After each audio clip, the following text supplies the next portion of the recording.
Welcome everyone to this week's episode of the Focus TV, Season 7, Episode 31. We got Xavier Wyatt here, Raymond Lyons, Cardell Dudley Jr., and I'm Wilson Tarpe Jr. Look, we told y'all there was a good chance by the time we spoke to you next, the NBA Finals were either going to be in their latter stages or over. Um, Boston wrapped things up Monday night, uh, winning the series 4-1. Octavia, we'll start with you. Thoughts on the 2024 NBA champion Boston Celtics? I mean, I think it was a great season for them. Before getting into Boston, you always got to tip your hats to the Dallas Mavericks, just because, I honestly didn't even think they would get here to be a 5 seed in the West and get to the finals as a feat in itself. Um, but Boston was the better team. They've been the better team all year. Although there have been times when they don't play like the better team, which we saw in Game 4. And what honestly they've been kind of known for these last couple of years, kind of falling apart in the most clutch time. But in this series, outside of Game 4, they proved to be clutch. There were times where Luka was going off, where you know I think definitely the addition of Drew Holiday helped them calm down in those latter moments, as opposed to the years with Marcus Smart, where it kind of felt a little more helter skelter in those moments. Granted, they still had those moments this year, but humans, they always make mistakes and stuff. But I just mean they were dominant. They were 16-3 in the finals. They ended the season 80 in what, 16 or something like that, or 80-17, something like that. um, which I think they said was some type of record. I don't know. There's been a lot of records in this series on both sides. Um, Hats off to Jaylen Brown. I think that Jason Tatum did enough in the last game where it made it a story of who would have been the MVP. But I think, as a lot of people will probably agree, his defense tipped him over the edge.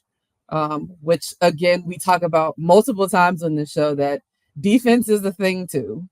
And Jaylen Brown proved to a lot of players, that kids growing up, whoever, that defense is an important thing. Luka is a great player, so he's definitely going to get his, but just the willingness that Jaylen Brown showed, when it came down to playing defense, I think that tipped him over the edge. But there were a lot of big plays from their entire team throughout this playoff series and throughout the playoffs. I think maybe Jaylen Brown did have the most memorable ones of it on the offensive and defensive end of the court, which is why I think that he was able to pull out an Eastern Conference Final MVP as well as a NBA Finals MVP. Um, it was just, they're the better team, and I think that's the thing that you have to realize. They have the better core five. Their bench stepped up a lot, where a lot of people had questions about their bench throughout the season. Would it be enough? The Peyton Pritchards, the Luke Cornettes. Um, Shout out to Xavier Tillman, because I have been saying all series he needs to at least get a little bit of bump, and he did enough. And I think it was Game 3 where he was a little bit of a spark off of the bench with no Kristaps Porzingis. Um, Al Horford, 37, 38 years old, playing as much as he did in this playoff series, in this playoff run for them, getting his first championship after 17 seasons. Um, that's just got to be. Granted, I think he already said he's coming back next year. If it was me and I was 37, I just want to chip. It's gonna be time for me to go take a nap somewhere. But kudos to him for wanting to come back and run it back. They should have their core back again. I'm sure we'll be seeing a huge contract coming up for JT soon. Hopefully some type of extension for Derek White as well. And you still have Jason Tatum and Jaylen Brown, both under 28. They have plenty of time, more time to gel. And if they're able to lock in with Drew Holiday and Kristaps, who of course now has to have ankle surgery. And shout out to him for even being able to get out there and do the little bit that he was able to do. You could tell he did not want to miss this game. At the end of the day, the Celtics, they win by the 3, they die by the 3, and they won majority of those games by the 3, even though Game 4 definitely showed that they lost by it. But all in all, I think this is the first time in I don't know how many seasons that the number one team actually won the NBA Finals. So they were the best team from the beginning of the season all the way to the end. There's still going to be 1,000 critics. I think that this shuts down some of them when you talk about the JT and JBs can't play together. Are they going to be dominant enough? Who's going to win MVP? All of these things. I think those conversations will still happen just because it's the nature of the beast. But finally getting over, the hill and actually winning the NBA championship, regardless of what anybody else says about who they played, who they didn't play, winning the championship is something hard to do, and they were able to pull it out and do it. So congratulations to them. Right. Yeah, man. Boston got it done. This is like the biggest payoff for being patient and allowing the team to grow together, and not just reacting off having knee jerk reactions to something that happens. Like Octavia said, man, a lot of people have been making a lot of foolish noise about, oh, we got to break up Jason Tatum and Jaylen Brown. That doesn't make any sense whatsoever. If you have two players of that caliber, why would you ever want to break them up? They just had to go through their growing pains, man. That's that's been lost in translation through the last few years of the NBA, where people are trying to create these super teams and win instantly. It's just a microwave society in general, and that kind of it allows people to view this thing through a terrible lens, because things take time, man. And we've seen over the course of the years both of those guys grow up. Yeah, definitely getting Drew Holiday on that team, as kind of a steady hand. That was huge for them. What Porzingis was able to bring to them this season. Things just came together at the right time, and that's what happens when you stay the course. Brad Stevens, he had been there for like 8 years as the coach. The last 3 as president of basketball operations. For him to get this payoff, I know he's elated. Yeah, man, all the stuff they went through with the Ime Udoka thing, and Missoula, his trajectory has been crazy. Not too long ago, he was coaching a D2 school, and now to see what he's been able to accomplish, it's just great to see the hard work and the dedication pay off. But yeah, man, we talked a lot about Boston just kind of going through the motions at times and not being able to put their foot on teams' necks. Outside of Game 4, they did that in the finals, because there were a couple times where things got a little dicey, and Dallas made a push, but Boston was able to hold them off. So yeah, kudos to them, and they closed that thing out on their home court. And it was just a great season overall for them. They were the best team in the league since tip off, and yeah, man, it's just good to see them get this payoff for everything they've been through. Cardell. Yeah, defense wins championships. People try to reinvent the wheel, especially over the last decade or so during the Warriors run. But what they don't realize is they don't have the Warriors personnel to pull that off. So it's just smart to run your race. I think 2 of the last 3 champions have been teams that have been built over a number of years and been allowed to fail and grow and get better. And 2 championships came. It came from that. And throughout NBA history, when you allow a team to just build and grow and flourish, not only do they eventually, if they have the talent and the coaching in place, not only do they end up winning, they ended up being in position to win for a while. Instead of you win here, then you fall apart when a couple key pieces leave, because obviously you won, they want their money and stuff, and then it's always like you're just trying to plug. They won, man. Look, I get the narrative with Jason Tatum. I love the kid and all that, but he wasn't the most consistent Celtic this series. By far, it was Jaylen Brown, and I even say Drew Holiday over him. The defensive end matters. I wouldn't have been mad at a co-MVP between Jaylen and Drew Holiday, because you don't beat the Mavericks unless you slow down Kyrie and Luka. Those 2 did that. And that allowed Jason Tatum to worry about the PJs and the Derrick Jones, the others that killed, other teams in previous series, Minnesota, whatnot, going all the way back. it allowed them to focus on those guys. But it started with those two, and you got to throw Derek White in there as well, man. He's not getting enough shine for what he brought as well.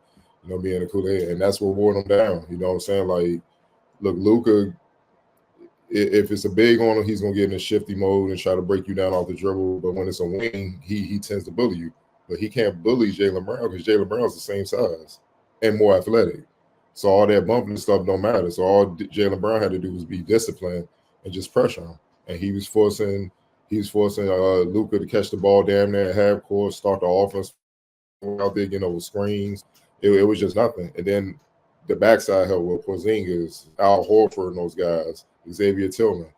There were very few lob plays. The lobs that they were getting at will against Minnesota, they didn't get those same lob plays against Boston. So then it forced Kyrie and those guys to have to at times play hero ball and take some tough shots, and they just weren't hitting them, and they wore down. You know what I'm saying? And that played right into the Celtics' hands.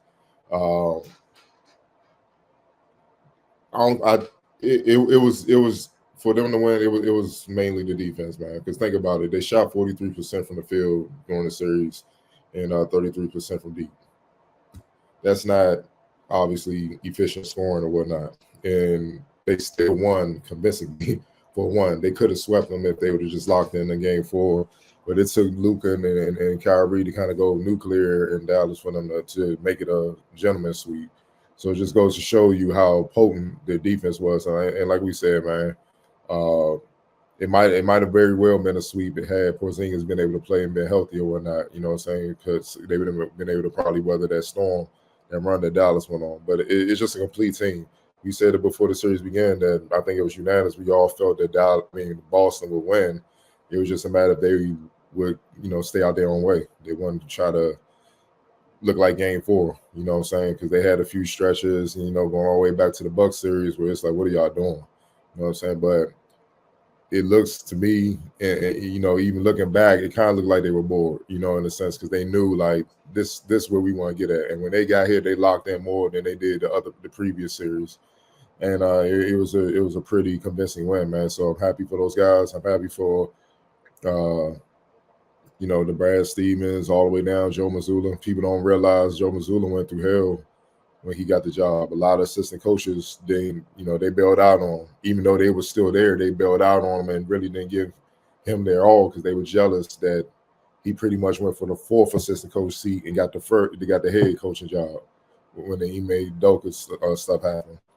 And that's why you saw, if you look it up, a lot of those assistants bolted as soon as the season was over. They already had their next job lined up, and that was just hey, you know what I'm saying? And it seemed like the brothers always get the short end of the stick when they're sitting in that seat, so to speak. So, but he rebounded, he stayed strong, he stayed tough, stuck to his orders, and look, I mean, he got one, and them other assistant coaches probably started there looking for one.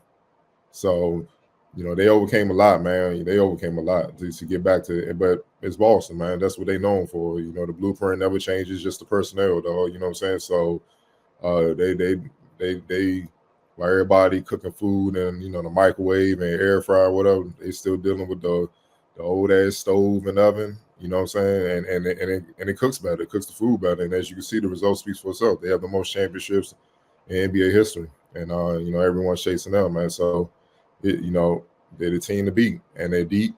They got some youngins that have a lot of talent. That's right there learning. That have learned in the G League and reps and stuff like that. So it's a possibility they could be even deeper next year.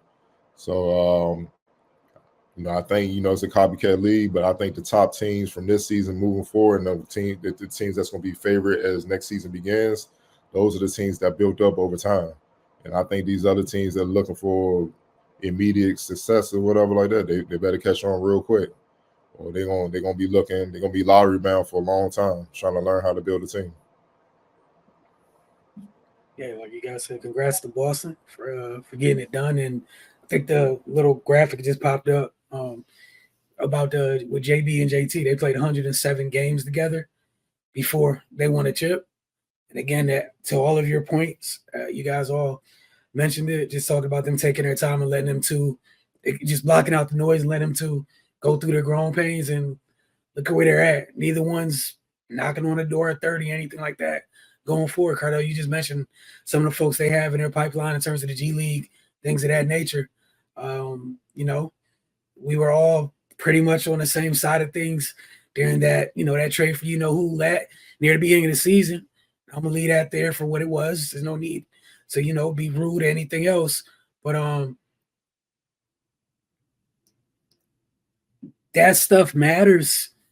It matters. So Octavia's point. I'm not knocking Marcus Smart, anything like that. But yeah, there was a couple of times Boston got a little weird. And Drew Holiday got to stop, got a bucket. It's not 30-foot threes or whatever, but it's your job if you're playing point guard. Your team needs something. Give them what they need. If you give it to them in a timely manner, what can anybody complain about? And we saw the job he did with Giannis, the impact he had defensively from Milwaukee, where they allow Big Brook to just go from box to box, right? And, you remove Drew. Man, them bigs, Milwaukee, they look tired as hell this year because no one can stand for anybody. Brook is like, yo, I'm too old for this. Bobby Portis is like, I can move, but hey, y'all. Hey, someone somewhere. Because you didn't worry about it. It was like, damn, if I call for this switch, I don't really want Giannis on me. Shit, I might as well just deal with Drew. Like, here, I'm just going to swing it. Versus this year, Milwaukee. Nah, bring dude over here. It's my turn. But, hey, meanwhile in Boston, they was looking for the person. You couldn't find a person. Where was the person? Al Horford on his last legs is still one of the better bigs in defending in space. It has been from since Florida. It's just death tax and Al's going to move them things. He does it. He does it well. It was a huge piece, and it cost Milwaukee. That's on you. For Boston, that's what you're supposed to do. You're supposed to take what you have, go forward, and add to it. It's not your fault Milwaukee got the tripping, but you added to it, and look where you at. You got exactly what you needed. Get you over the hump in your position to keep going forward. So shout out to them for doing it in the manner that they did. Sometimes it's okay to do things the old-fashioned way. We've seen things like this in the past sometimes where teams broke up that dynamic duo a little too early. And, even later, you got folks, 10, 15, 20 years later, like, damn, I wonder what would have happened if they stuck together. And Boston, again, this is a great example of sometimes you just mind your business and what I think one of you guys said, run your own race, whatever cliche you want to use. So shout out to Boston for minding their business, worrying about Boston and only Boston. And look, they got a chip. They're in a great position if they can to defend this thing. But again, credit to them for being best team in the league from opening tip to the last game of 0-0s of the year. Shout out to them. Definitely deserving. And congrats to Boston. Ray, we're gonna move things over to the Mystics, man. Like positivity and such. I know, right? Got a 2-game winning streak on our hands. Last week they got their first win, courtesy of Brittany Sykes returning. But unfortunately, she was injured in that game and will be sidelined for an extended amount of time. Said she'll be reevaluated in 2 weeks.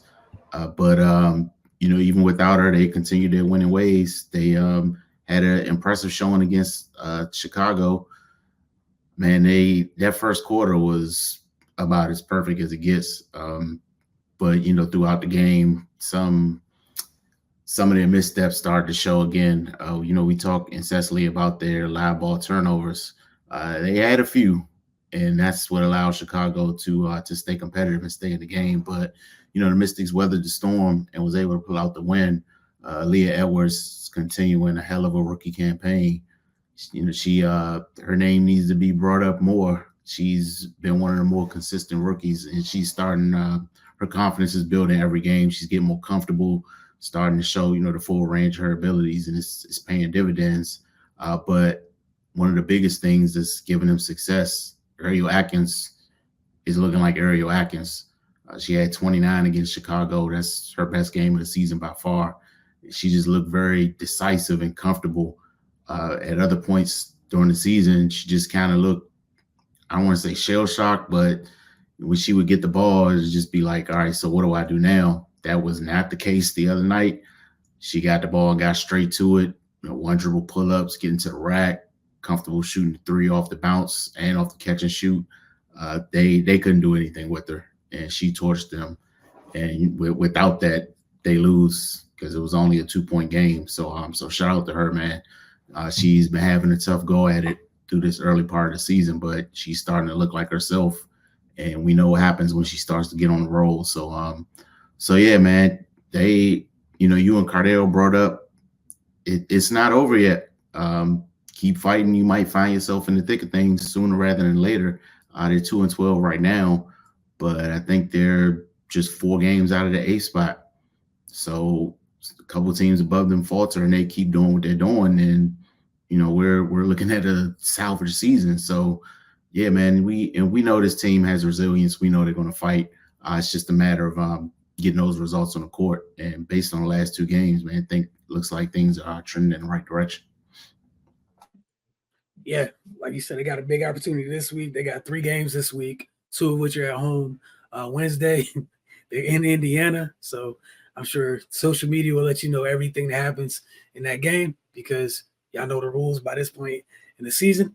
And then they got a back-to-back Saturday and Sunday at home, the ESA this weekend. But yeah, like Ray said, man, happy to see them. Shout out to them for mentally sticking with it. Because you could have just went to the wayside already with that type of hellacious start. They didn't. But we're gonna head back to the NBA. You guys, we were just talking about the regular season being over for the 23-24 season, which means the draft's like a week or 2 away. We pretty much there. I tell you now, we're talking about how quickly this year has been flying by. Before we got started, we're like a month and a half out from training camp in NFL. But that said, Cardell's going to take some time. I'm going to look at some NBA pre-draft action. Washington Wizards, almost said the Mystics. Like the Mystics, the Wizards will be having a second overall pick. The Mystics had number 2 a couple years ago.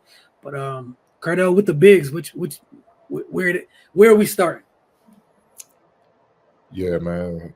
Obviously, some people are saying this is the worst draft ever, but it's never that, man. It's just talent. I just think this draft is full of guys that you're going to have to know what you're looking at. And I think it's a lot of guys that you have to draft based on need for your team instead of just going for specific talent or skill set. You know what I mean? So scouting department's going to earn their money, but there's also guys that you may overlook that can emerge as stars. There always are. So, but today we're going to focus on the bigs and on the top bigs in the draft, who I feel are the top bigs in the draft, and break them down. And then I'm going to ask you guys afterwards, who would you prefer the Wizards draft if they want to go that route as far as drafting a big with the second pick? Who would you prefer to end up in DC? But, obviously looking at film and scouting, we're going to start with Alex Sarr, Perth Wildcats out of the NBL, kid out of France. Yeah, them bigs out of France just keep coming, don't they? Shade under 7 feet, 224 pounds, 7'4" wingspan, 19 years old. He has the chance to be the best all-around big in this draft if he improves some things. But there are other bigs that different little things they're better at overall, but he's probably overall has the most talent and the most upside. Look, as a versatile player with a 7'4" wingspan, Sarr should be able to help on the defense man right away. Offensively, he's more of an interior guy at this point, but he has flashed some potential as far as scoring from mid-range, and from 3-point range. Even though it's a 3-point range, he needs to improve on efficiently. He's an athletic finisher. He dunks everything. Especially he has room. He moves well, which means he has good agility and footwork in the post. Rolling to the basket, slipping to the basket, lob plays. He'll get the job done. He's also great at moving without the ball, which is great, especially for a center. So you tend to see a lot of centers when they set a screen and the defense plays it well, they kind of just stand out on the perimeter, and then instincts kick in after a delay, and then they try to get to the post, but he doesn't do that. Like he'll float out to the corner on the elbow or something if the defender falls asleep, which is usually a center because they're not used to guarding out there. He'll cut back door and get easy basket, easy dunks. So that's great that he has that in his game. Obviously, been an international player. They teach all positions, all skill sets. So that's not unheard of right there. And one thing that's also good about him, he's an unselfish and quality passer with good vision. Like when he gets doubled, he not only understands how to get the pass out, he understands who to get the pass to. He doesn't just just throw it out to anybody or whatnot. He makes the defense. He makes the defense actually pay for trapping them, getting the ball to whoever's wide open, and that includes sometimes the drop pass right to the other big for an easy basket or whatnot. So he's ahead of most bigs in the class when it comes to passing out of the post, which is also good and a testament to what you consistently see coming from international players, how they're able to move the ball and they're multi-skilled regardless of position. Another thing I like about him is he's a high motor player who can cover a lot of ground defensively and rebound the ball. When I mean cover a lot of ground, pick and roll sets, he can get out and contest threes, but get back to the paint and block a shot. You know what I mean? Or come from the opposite corner elbow, run back into the paint if one of his teammates get beat, helps block. You know what I'm saying? So he can cover the floor, you know what I'm saying, with his athleticism and size. So, I like what he brings that's already tailor-made and ready to go for the NBA. And also, if he gets switched out, like say, next year he gets switched out on, if he's playing for the Wizards, let's say he gets switched out on, Jaylen Brown or Jason Tatum, you don't lose too much. Now if he get crossed up, but he has the ability to stay with those guys. That's what I'm saying. The better offensive players or whatnot. So they're going to test him to see how he stand up. I think once he gets used to the tendencies of a lot of the top players, he'll be fine as a center. Concerns. He tends to live on the perimeter and can settle for jumpers at times. And right now, he's not a knockdown shooter. He shot 29% from three last year in the NBL and 61% from the line. He has to improve in those areas, obviously. When you're shooting in the low 60s or anything lower than that, you already know what's going to come eventually if you become a threat. And that's Hacker Hacker, whoever. You know what I mean? So he's going to have to learn how to hit free throws at the bare minimum, do that. And I think if he can hit free throws with consistency, that'll obviously make him a decent mid-range shooter. And then you build out and try to, shoot, become more efficient from three, make more shots from three. So, look, the potential is there for him to be all-world big, man. It's just up to how much he want to work and how much he wants it.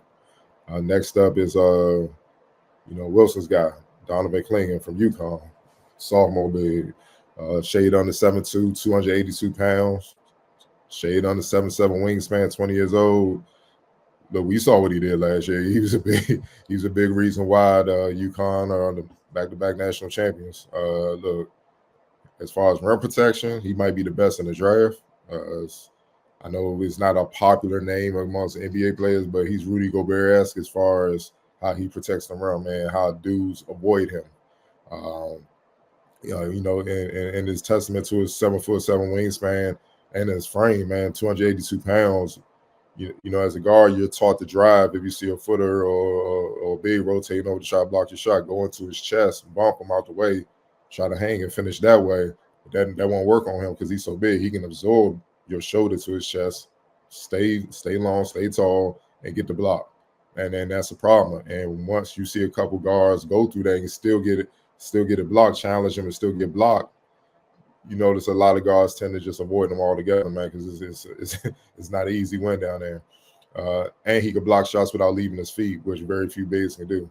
It takes time and understanding, the tendencies of the offensive player, and he did that a lot in the tournament.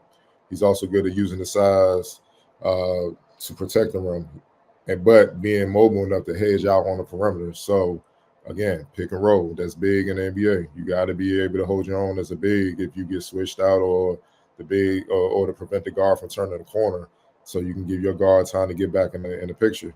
And he does a great job of that. He also pivots well and is agile enough to contain penetration in case the guard turns the corner and tries to challenge him. And then if they do the drop pass as they're rolling, he still has enough agility to recover to the roller and try to block their shot if required. Obviously, he's a big time rebounder. We ain't got to spend too much time on that. And again, a big reason why UConn won the national championship. He's a strong finisher. He looks to dunk everything, but he's also a quality low post scorer. Can score with either hands, have soft touch around the basket, go off the glass, over both shoulders as well. And he catches everything. He catches everything. Traffic 2-3 defenders around him. He'll catch it and still understand how to finish. And an underrated part of his game is he's a quality passer out of double teams as well. That's key for bigs, man. When you start killing, they're going to start crowding you. You got to be able to know how to pass and get it out quick and get it to the guy that's open so they can get the three or possibly drive or get it back to you. You know what I'm saying? Because now you got space to operate. You got to be able to recognize the double teams and who's open. Concerns. Shot 58% from the free throw line and was 25% from deep as well. He only shot 2 of 8 from 3 last year. We all know how big 3-point shooting is. That's something he's going to have to work on. But I think if he can, again, improve his free throw shooting and still find a way to score inside, it would kind of take away the importance of him having the 3 ball because he's going to do most of his damage inside anyway. Very few centers come in the league and just hitting 40% from 3. So, but it's something he could build up over time. And like Al Horford, when he came to the league, he wasn't a 3-point shooter. Now you can't leave him open. You see what I'm saying? It just happens over time. So I can see him having that kind of improvement over X amount of years. And the next question is, can he defend NBA guards and wings consistently when he's alone on an island? They're going to test him. He's a big dude, 7'2", 282. But you're dealing with, like, say, a Kyrie or somebody, a Steph or somebody that's shifty. When Ant-Man, can you hold up? You know what I'm saying? Because it's going to come time, so you're going to be on a lone island. Or are you going to be fooled? And if you're going to be fooled, it's going to be hard to keep you on the floor. Those are questions we're going to find out very soon. So it'd be interesting to see who he goes to and what they have around him, and how quickly he picks up things as next season fast approaches. Third is Zach Edey out of Purdue, senior, 7'4", 299 pounds, has a 6'10" wingspan, 22 years old. Look, the positive with him is he's a hard-to-stop interior scorer due to his size and skill and touch. He does a great job using the 7-foot frame to seal off defenders and make himself available for post-entry passes. He's also solid with recognizing passing out of double teams as well. Notice a common thing, and is a reason why these are the top bigs in the draft. Formidable interior defender with the size and strength to battle against opposing bigs in the paint as well. Regardless if he's being posted up or fighting for rebounds, he's hard to move. You saw that in the Final Four game. He had a battle with DJ Burns from NC State, who's a load. You know what I mean? And even DJ Burns had trouble moving him. So that tells you how he when he plants, he ain't really going nowhere, which is big when he got to deal with possibly the Embiids and the Giannis's and the Valanciunas and all those bigs and then the Jared Allens and all those guys and Cleveland. You're gonna need some size. Wembanyama, as he gets stronger as well, play Minnesota, they're bigs. You're gonna have to hold it down in there because now you're gonna have to deal with multiple bigs that are a threat. So the fact that he's that strong already is great. Another thing, he's durable. He's literally missed only one game out of 138 games in his college career, and that was back in 2022, and that was due to an illness. So not only does he play, and is effective, he always plays, which in this era is always a question mark with the youngest. So that's great to know. Concerns, man, we all know what it is, man. Limited defender when pulled away from the basket, man. Can he move his feet? Will he struggle to recover on pick and pops? And will he get blown by on closeouts? Out of all the bigs, he's probably going to be tested the most because because of his size and his ability to score inside. They get him in foul trouble, just start cooking them. You get him up off the floor, that helps you. That helps the other team's case.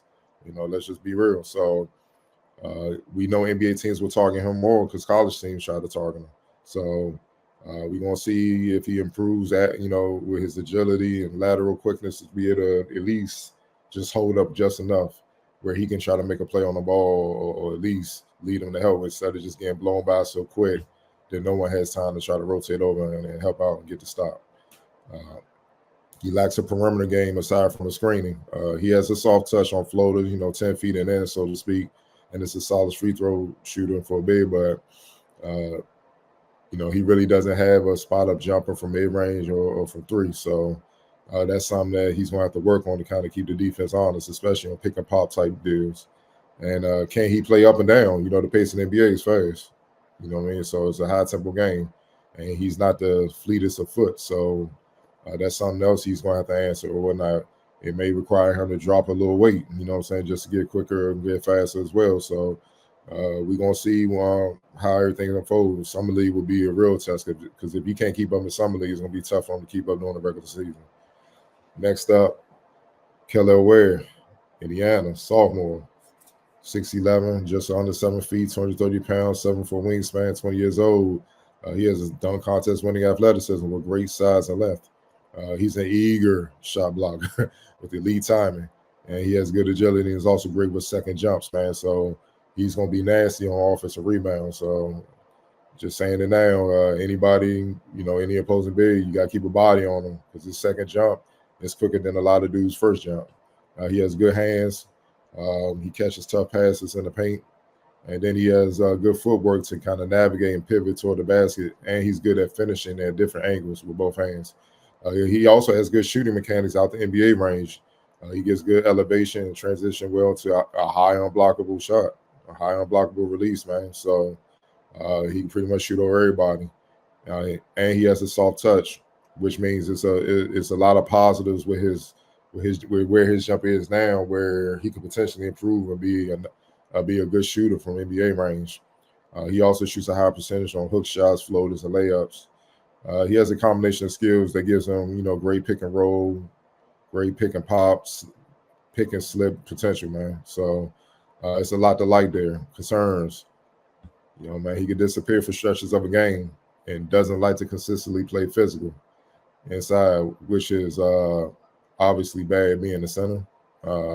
He's on the thin side, even though he's 230. But he will shy away from contact at times and when trying to establish a rebounder position.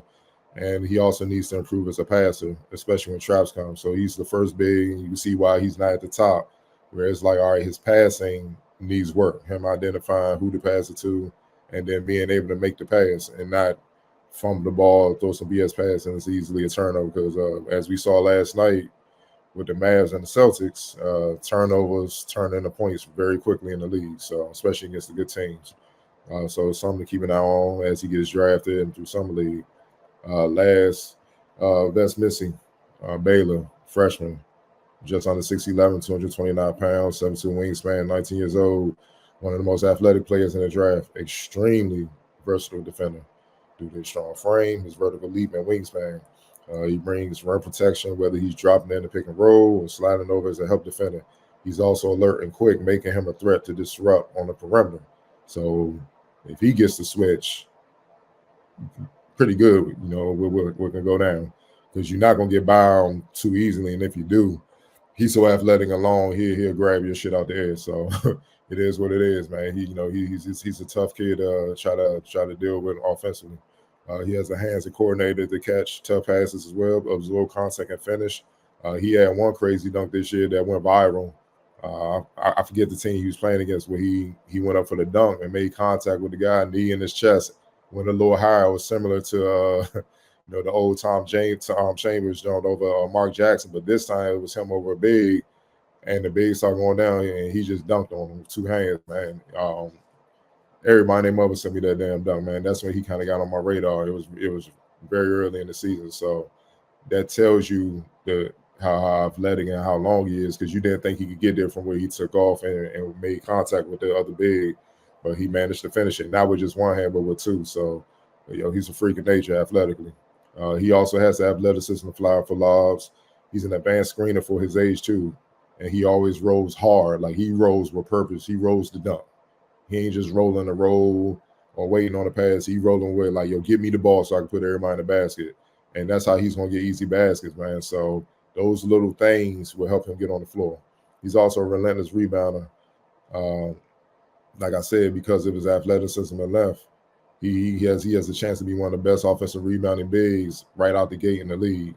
Those are great upside. Look at what Derek Lively did. Now picture a more athletic Derek Lively.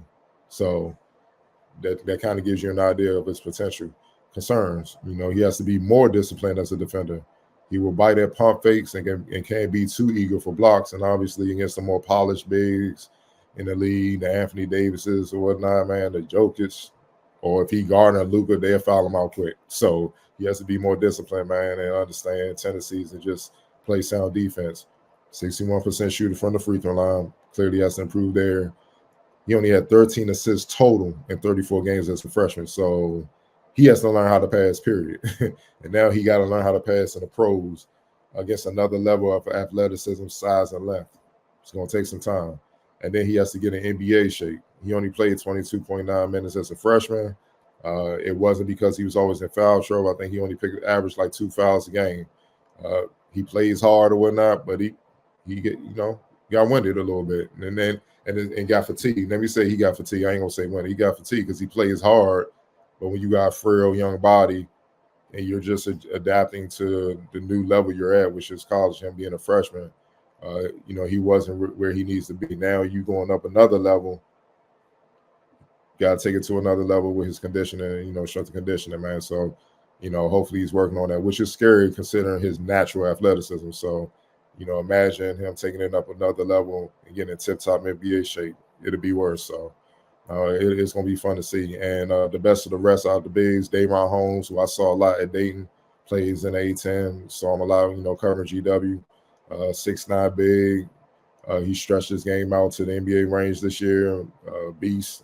Inside bully, technician score with either hand, loves to dunk and run the floor, strong defender, strong screener as well, man. So I know he's gonna make some team happy, especially with him probably being a lower pick in the first round, second round type pick in that type of range. I see him going to one of the top teams. So if he goes to one of the better teams in the league, man, he can make an impact already, and then he's in a winning situation. So that just makes them stronger. Next up is Kyle Filipowski from Duke, 6'10", probably offensively the most polished big in the draft. He can shoot the three, shoot the mid-range, put the ball on the floor, post up, kill you out the post. He can get better defensively, but he will try to block your shot. He can rebound. Just a kid that knows how to play, man. So if you're a team that needs an offensive minded big that can get it done in a variety of ways, he'll probably be your pick. Next up is Over Kamachi, 6'10" kid out of NBA Academy from Cameroon. Super athletic. He looked like a young Giannis. When Giannis was overseas right before he got drafted, that's how he looks. Extremely raw, but just athletic, runs all day, looks to dunk everything and block shots, all that. So whoever drafts him they're gonna have to be patient with him and work with his skill set. But like Giannis, if you get a skill set up to par with what he does and how hard he plays and stuff, it could be ugly fairly quickly. Next up is Adam Bona out of UCLA, 6'9", bruising big, very polished, athletic, dunks everything inside. Really don't have a perimeter game, so to speak, outside just putting the ball on the floor. Doesn't really shoot any jumpers like that, but technician on the block and can play bully ball inside and get to the free throw line. Also an ideal shot blocker and rebounder, man. Great in pick and roll, pick and pop sets as well, as far as slipping to the basket or whatnot. So it's a lot to like there, but he definitely will have to expand his game, being 6'9".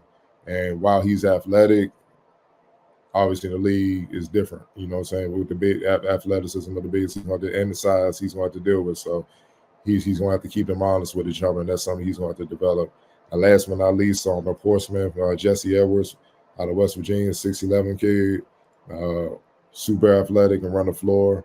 Also has a decent mid-range shot, can finish inside with either hand, rim protector, decent rebounder. He'll get you the rebounds and stuff. I think he's most suited for a veteran team that's looking to win right away, because I think that's where he's at his best. Where he is and what he brings. I think him being an older, prospect, I think he's closer to a ceiling than a lot of the other bigs that I just mentioned. So he's more of a guy that's just ready to go off top. So he fits more going to a veteran team than say a younger team trying to find their way and develop guys or whatnot. Because they're going to favor the younger prospect anyway to get the reps over him. And then obviously he's going to get frustrated and whatnot because he's more ready to go at this stage. So even though he's closer to reaching his ceiling than that younger prospect. So, kind of like if you need another big, like, like a Sacramento, something like that on the verge where they can win, or Memphis, if they need another big or whatever, he'll be somebody, he's an ideal pick for them, man. So we're going to keep it going next week with the wings and guards and prepare for the draft, man. It's a lot of talent in the draft, despite what people say. Oh, and my question to you guys, out of all the bigs, which big would you want the Wiz to take with the second pick? Give me the UConn guy. Let it go.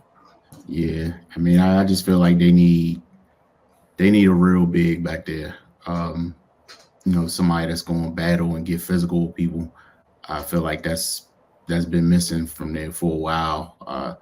They had Gaffer recently, but he's undersized and he athletic and he'll try, but like those bigs that you were mentioning, like the Valanciunises and those guys with some meat on their bones, every time they play one of them, it's a double-double, and not 10 and 10 either. It's like approaching 2020. So I just think with Clinton's skill set and his size, I think he's the best option.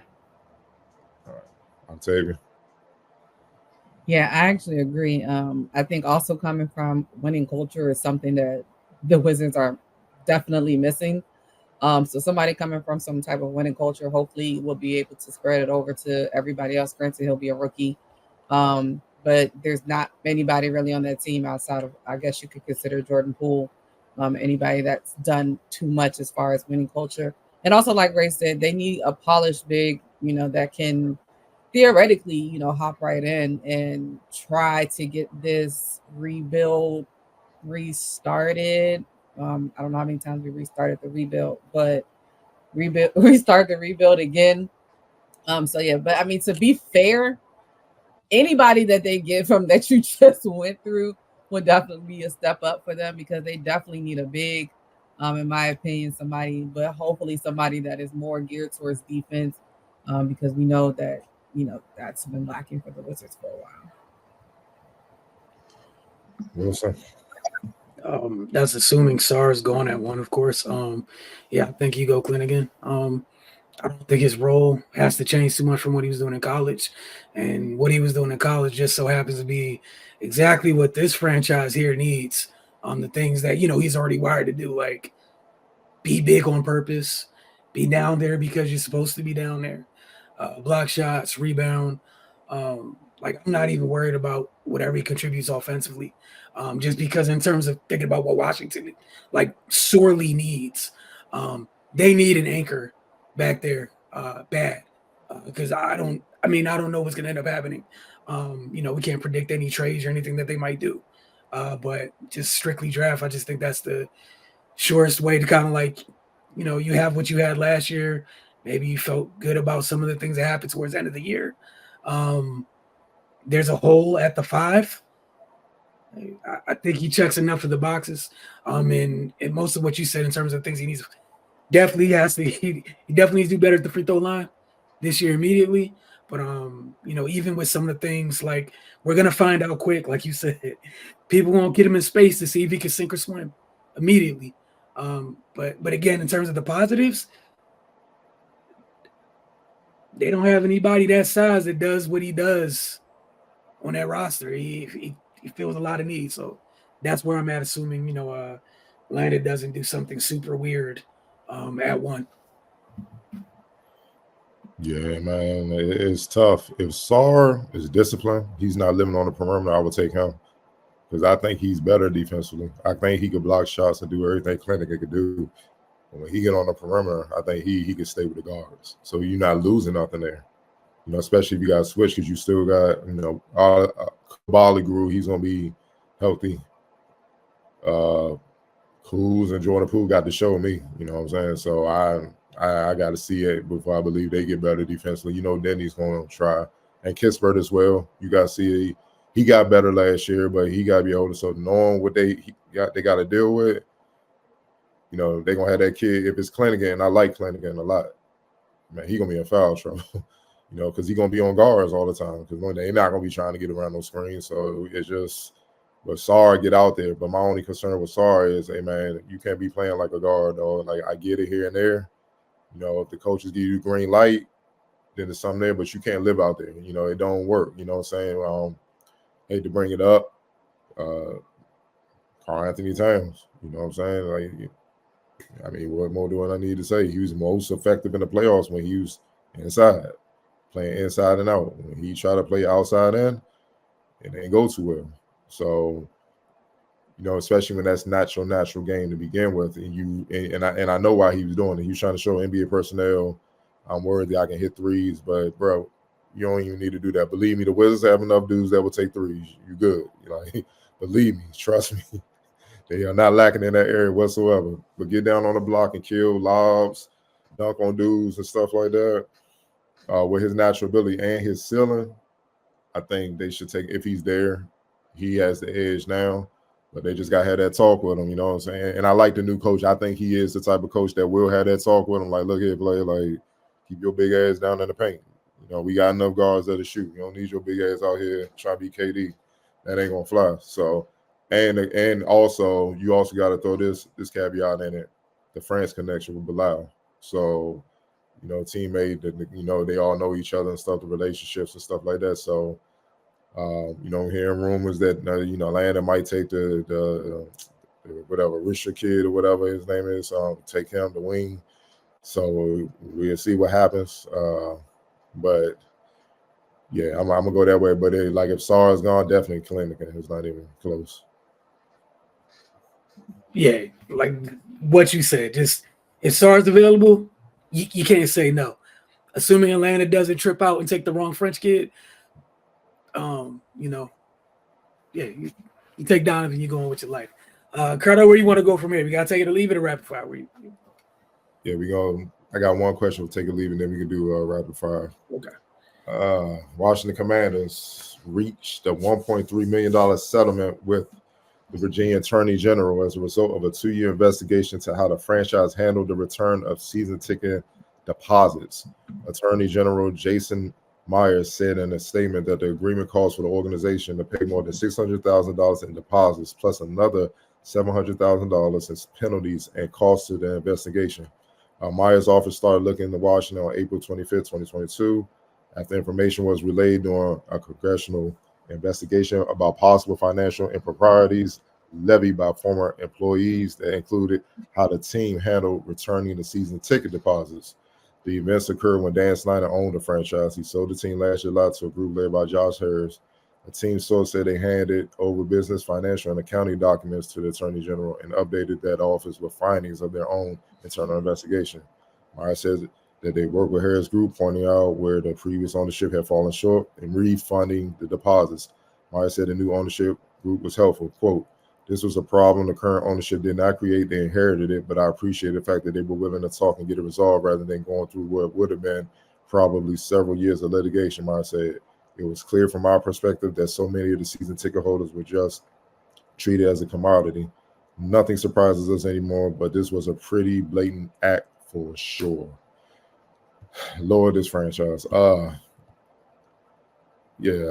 Octavian, man, what's up with your folks from the NFC East, man? Look, we don't claim them. On one hand, I'm not surprised. We know of everything that's gone on with this franchise. So it doesn't surprise me. It's definitely kudos for them, like they said in the article, for stepping up and just getting it over with instead of dragging it out. I think it also sheds a good light on them, because then you would assume that future ticket holders or current ticket holders would appreciate that they are taking this serious, and they would then have the thought that this wouldn't happen any further. The petty side of me is like, well, why would you be a ticket holder for the Washington Commanders? But that's another story. I would never, but okay. So it's like, it's kind of your fault too, but no, I'm just joking. But yeah, I mean, like you said in the article, nothing surprises us anymore when it comes down to what Daniel Snyder did as an owner, which is the reason why he is no longer the owner of this franchise. So kudos to them for, righting a wrong that obviously they did not create, but unfortunately they inherited. And also they put the bid in for the team knowing all of these things have happened and that it would come out eventually and they would probably be in a situation to have to deal with it. So, but still kudos for them for taking it, head on and just kind of getting it over and done with. That's definitely not something that you want to lag, especially going into a new season with number 2 draft pick. You got a lot of upside, new head coach. I guess they still working on this team name and mascot thing, whatever that is. So yeah, it doesn't surprise me, but come on, I don't know why you're a Commanders ticket holder. Right, YouTube was over with your people. I don't know, man, but yeah, I think it was smart of the new ownership group to go ahead and be fully cooperative, because like they said, this isn't their doing, so why would you even attach yourself to that by getting it tied up in litigation? Just, yeah, they did some foul stuff, what you need for us to get rid of this and move on. But I need to know what information Dan Snyder has on everybody else too. Like, because he was just doing anything. Like, this has to be like illegal.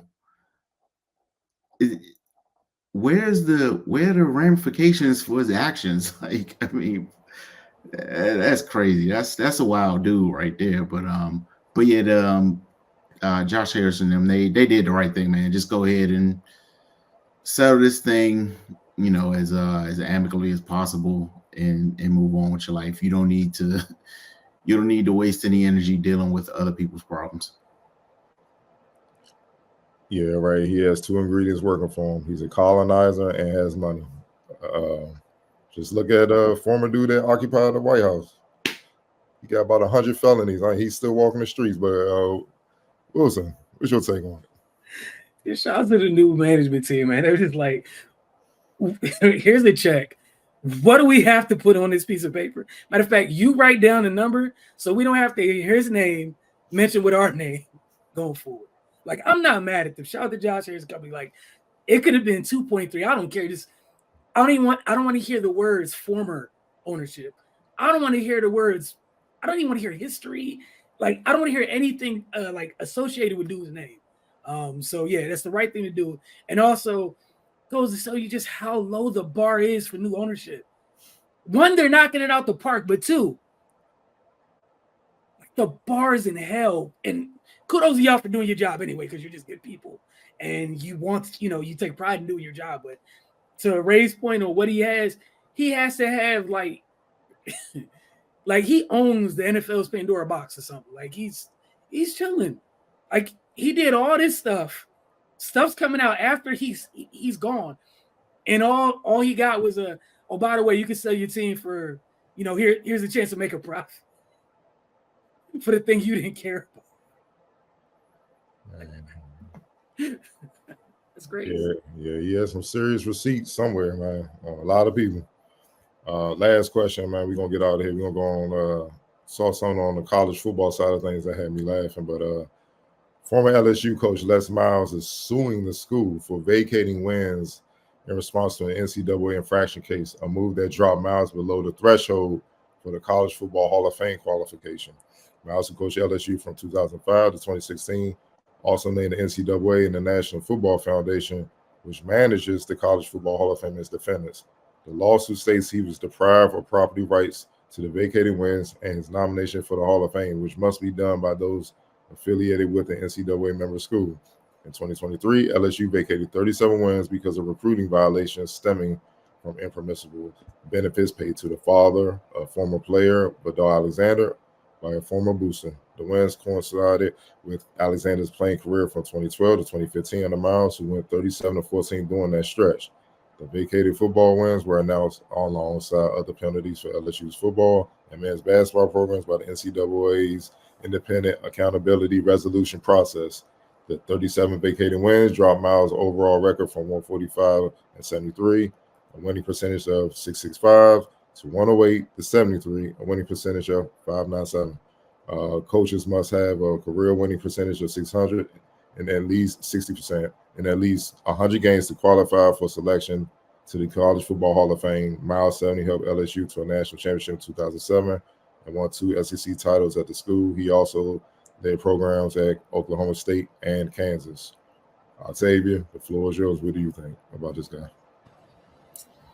I mean, you want to be the boss. You want to be in charge. You know, it sucks. You know, like I mean, I understand it from the sports aspect of it. Like, nobody wants to just vacate wins. When you actually, you know, went out there, your players actually went out there in their blood, sweat, and tears to play on the field. But in college, the head coach is the man. They're supposed to be in charge of everything. They're supposed to know everything that's going on. So heavy is the head that wears the crown. You know, you were in charge of a organization and they got caught up in a scandal. You are supposed to be aware of it.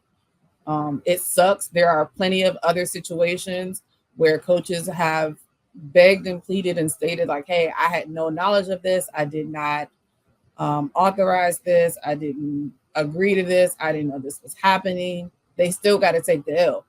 So in this situation, unfortunate for him, I mean, it's very unfortunate because it's not like he can go back and get those 37 wins very quickly. So it sucks. But I just always feel like you're in charge. Like, these are the things that you're supposed to know what's going on. So unfortunately, you know, actions do have consequences behind them.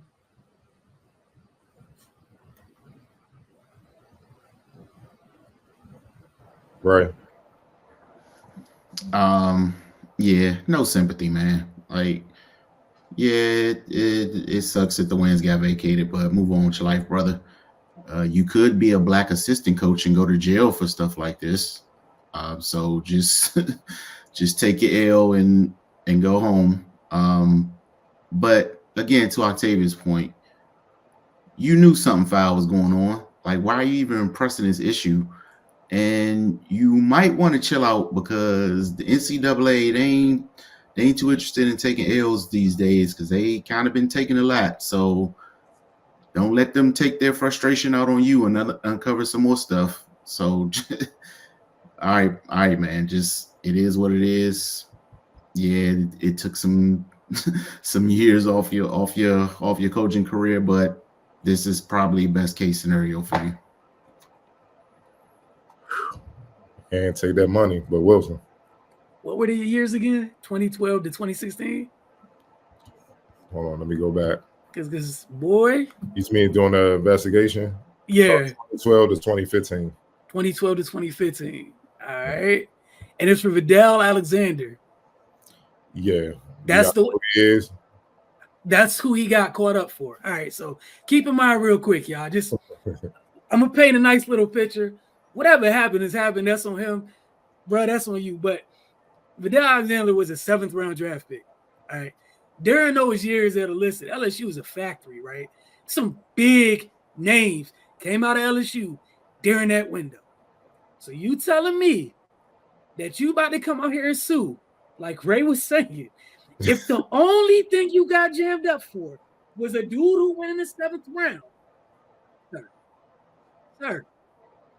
So, Deion Jones, Gerald Hawkins, Rashad Robinson, Jalen Mills, all were in the 2016 draft class for LSU, right? Vidal Alexander was a 7th round pick. Year before, you had Daniil Hunter, Quan Alexander, Kenny Hilliard, Jalen Collins. Before that, 2014, you're still there. Odell, Jarvis, where they had like 9 people going to class before that. And he was still coaching there was Bakavius Mingo, Eric Reed, Kevin Minter, Honey Badger. Sir, you should be grateful. The only thing you got hand up for was for Vidal Alexander. I know nobody else is coming for that angle, but sir, if this is how they're acting now that it's legal to do, what people been doing? Yeah. Sir. Chill out. Sir. You gonna ask these people who are already mad, like Ray said, you want them to spin a block? Do you? Like, you got dudes who's still in the league right now that went through your tenure. Also, why ain't you just win more? Like, your teams were loaded. Man. But if I were you, and the only thing they technically got me for was Cardell Alexander. You want to hear a peep out of me? Take my wins, bro. Cool. I know what I did. It is what it is. I'm good. Cardell Alexander, that's where you have the issue with. Well, all them kids ain't come out of Louisiana. Man, 3 letters, SMU. Calm down, bro. Calm down. You don't want them problems. You will be erased from the record books totally. Forget just missing the Hall of Fame. Like, he used to coach there. When? It would be like that. They petty like that. I'm only player you remember from SMU, Eric Dickerson. That's it. Everybody else you have no clue about. There's a reason for that. They ain't been back since. So chill out, man. Because, like, I get what you're trying to get at, Wilson. If Alexander was getting some money, I'm gonna leave it alone, man. I don't want to say no names, and that's all I'm saying is if I was an investigator and you telling me I go through that list, I just took 6 minutes with that list and was like, he's the guy. Come on, man. Like, seriously. And this is pre-transfer portal. So a lot of stuff. And they was getting NIL money back then, so apparently. So go ahead, man. I'm gonna leave it alone. And to keep him from Bama? All right, man. And all you got tripped up for is the Alexander. I would have sent some flowers to the investigators that came back and told me all it was for Cardell Alexander. I'd have been like, thank y'all so much. I am indebted to you. Like, look, seal the records. Yeah, that was me. It happened under my watch. We done. Seriously, dude? Seriously? That's crazy. All right. We want to thank y'all for tuning in this week, man. We appreciate y'all. Mystics Outlook, folks. We'll see y'all several times this week. And then obviously, as Cardell mentioned, got an NBA draft next week. Gonna be busy, man. It's about to be August and September is like not that. I almost see September is getting crazy. But we'll see y'all soon. Y'all have a great night. Don't forget to get over to the FocusTV.com every Wednesday morning on our Roku channel. All you got to do if you got a Roku television device is type in the Focus TV, double tap OK on the remote, and the channel is added for obviously the weekly edition of the Focus TV and much, much more. Y'all have a great week.